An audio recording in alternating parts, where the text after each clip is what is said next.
Welcome back to another episode of the Casey Campbell podcast. Casey Campbell with you, of course, and we are pleased to be joined by Graham Rahal, driver of the number 15 United Rentals Honda for Rahal Letterman Lanigan Racing. How's it going, man? It's good. Thank you. Okay, so before we talk IndyCar stuff, obviously you became a dad during the off season. How's the experience going? The dad stuff's been great. It's a whole new world for me. But she's been awesome. I mean, I can't think of a better. I think we got so lucky with Harlan. She slept well. She's been great. So we've been pretty fortunate with that. Definitely enjoying dad life. Yeah. Okay, so as you know, as we get going with this IndyCar season, how exciting is it to get back going again? Well, it's great. Off season's been long. Obviously, we're all fighting this COVID stuff still, just as far as schedules and timing and all that sort of thing. But no, I mean, so far it's been, I'm excited just to get going. I think everybody's looking at Barber as a great place to fire up. I think St. Pete, Texas, it's gonna be a busy first month of the year, but we're definitely looking forward to getting out there and get going.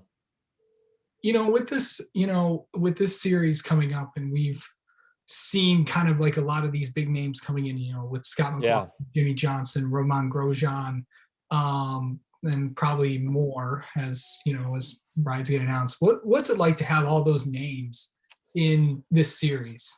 Well, I think it's a great thing. It's a great thing because it shows the attraction that IndyCar has worldwide. You've got Scotty, who's won everything in V8 supercars. You got Jimmy, you got Romain, who came from F1. But that just opens other guys' eyes that are there too to say, hey, the IndyCar series is definitely on the rise, and there's a lot of great drivers that it's attracting a lot of attention to, and that certainly is a good thing. Well, there was also something that I kind of wanted to talk to you about, because we just got off the media just had a call with Roger Penske, and he was talking about with the IndyCar TV contract up at the end of the year, possibility going to more streaming, with the NHL contract and the NFL contract that was just announced in the last few weeks. Do you think IndyCar is ready for that kind of stuff? I leave that up to them. Okay. I think, streaming is definitely great, but I also think there's something to be said for good old network TV. Yeah. It still does draw the eyeballs, but you can definitely tell that streaming is becoming more popular. At the end of the day, I use this right here for a lot of what I do. On the road, I can watch, YouTube TV or whatever source you use. But, for them to make that determination and when's the right time to go, you got to kind of leave that up to the pros to, to figure out. What I do hope is that there's some real financial gain for IndyCar, because I do think that the sport's on the rise. And if you look at the difference between where IndyCar gets paid, which is basically nothing, and NASCAR now, or was at $1 billion, there's not that big of a difference in the visual, in the fan following and in the TV ratings. So to me, if IndyCar could get a nice bump, it would help the entire ecosystem of the sport as well. Yeah, I think, with having such of those big names, it possibly could be heading in that, with that direction and stuff. So we'll see how that certainly goes. Hope so. Okay, so we're gonna go back with 2021. It looks like there is gonna be, fans at most of these races. Toronto, I think, is still a question. Obviously, with the Canadian government and all that. Yeah. But it looks like everywhere is, from what I've been told, these first few races are looking to be pretty good. Obviously with St. Pete getting moved back, it looks like more fans are going to be allowed there. Barber, a lot of the street courses and road courses that normally are on the IndyCar schedule that weren't on there last year are going to be on there this year. Of course, Detroit is back. Yeah, I think that you're right. It looks like fans are a go at pretty much everywhere. Clearly when you think Florida's open, right? So fans are allowed there. Alabama's open. Fans are allowed there. Texas open. We're good there. The question mark is Indianapolis, and there's going to be fans. It's just Yeah. what the percentage is going to be. And I know that they like, some people cringe when I say this, but let's be honest, they'd like 100%. You know, that's the way everybody'd like it to be now. Indiana, I saw the other day, announced 40 and over now is open to COVID vaccine. So by that time, you're going to be at 20 and over. I mean, you might even have everybody. So, you know, there's a possibility there, but I would say that these early races, we're going to take our time, you know, be cautious as far as access and things like that. But we're excited to get fans back. We had fans at a couple races last year, but we're excited to get fans back. And our sport's not the same without it. You know, at the end of the day, we're entertainment, you know, but our entertainment is much better viewed live, I think, than TV. And it's better to have fans in the stands than to not. Yeah. So, um, out of the tracks that that are back on the schedule, what are you most looking forward to? Like, I know street courses, you've had some success at Detroit. You of course we went to St. Pete last year. Barber's Yep. back on the schedule. What are the tracks that weren't on the schedule last year that you're looking forward to go back to again? Well, Barber's is going to be a great one. Yeah. Always is. We missed it last year. I would say the number one track though is going to be Nashville. You know, that's the number one race that everybody has, you know, highlighted on the old calendar of where do I want to go.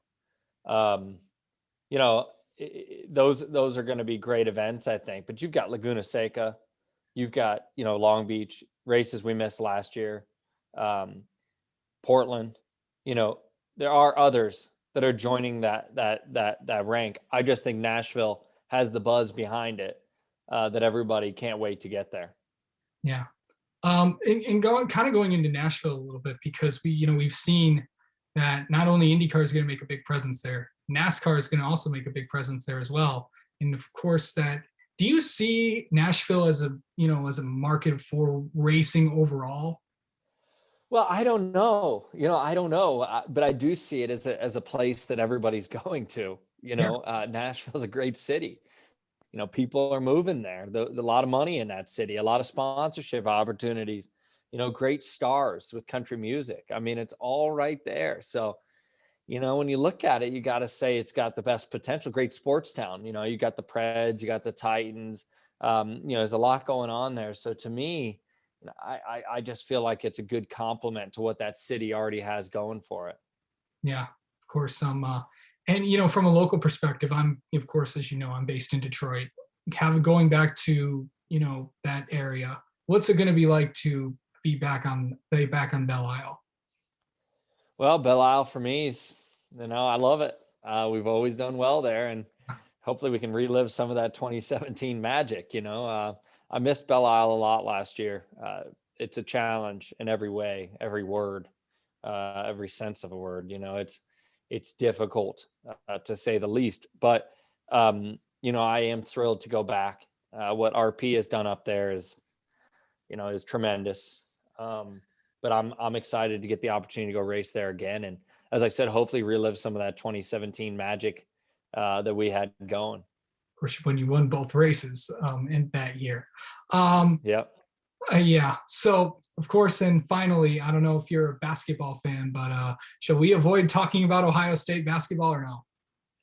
I mean, it's definitely disappointing. You know, it's definitely disappointing, but gosh, I think one thing that we've learned, look at Illinois. You know, I thought Illinois was going to be it. Yeah.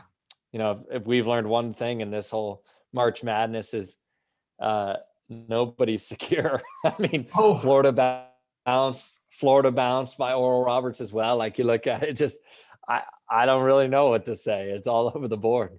does Michigan get bounced today? I don't think so. I think they got a good chance to run the table, honestly. You know, because I do see a lot of the big teams that, if firing on all cylinders, that are really hard to beat are out.